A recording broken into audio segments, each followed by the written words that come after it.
Po ky është një aksion që ka gjetur përkraje në pjesën më të madhe të bizneseve që janë të dërgjegjësuar, që hapësira publike nuk i takon atyre dhe vullnetarisht 22 subjekte kanë marrë masa dhe i kanë liruar hapësirat publike, por ka një numër gati 23 subjekte të cilët janë jashtë afateve të njoftimit që struktura e Inspektoratit të Mbrojtjes së Mjedisit të Territorit i ka njoftuar dhe tashmë ne po kalojmë në aksionin për ndërmarrjen vetë prishjes së këtyre. Ju tërheq vëmendjen që duhet ta bëni fakt që kjo struktura këtu pengon kalimin e qytetarëve dhe nga pjesa pas e kësaj strukturës që ju mbasi keni ndjekur aksionin ishte një zonë e cila kishte një ndotje maksimale.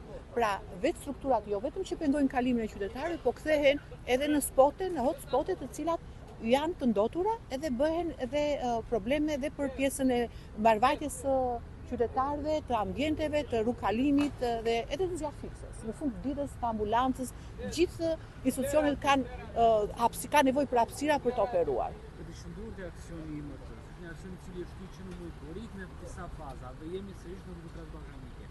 Deri ku do të vazhdojë dhe sa objekte janë në total të konstatuar që do të ishin në vazhdim? Në këtë javë janë 22 objekte, të cilat janë njoftuar dhe identifikuar dhe sot do të vazhdoj aksioni që këto 22 objekte të kalojnë në fazën e prishjes, domethënë nga ana e inspektoriatit.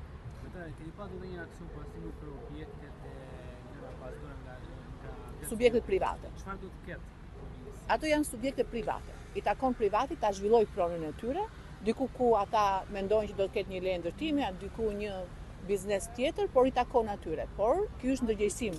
Mund ta kenë pronën e tyre, por një pronë e braktisur dhe lënë në njerim dhe është bërë hotspot për mbeturina, për mbetje, për qente dacak, për çdo lloj problemi dhe janë kthyer, ju e dini që Kinemali dhe Emi ishte një vatër infeksioni, inspektoratet e mjedisit, inspektoratet shëndetësor kanë dërguar disa herë alerte që niveli i ndotjes atje ishte shumë i lartë. Ne e kemi kthyer në një hapësirë që nuk ka ndotje dhe pastaj takon subjekteve private që e disponojnë këto prova të operojnë për mbrojtjen e tyre. Duke u kthyer te ky aksion, përveç rrugës transballkanike, pritet vijë edhe në brendësi të vlagjeve të qytetit sepse edhe aty ka patur problematika me zënien e hapësirave publike. Duhet të dokumentoni rrugën transballkanike. Është zemra e qytetit. Dhe ju e shikoni që mbi trotuare ka parkime makinash.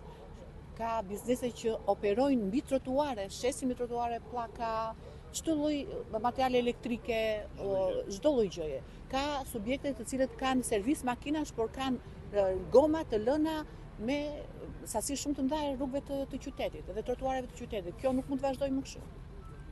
Faleminderit.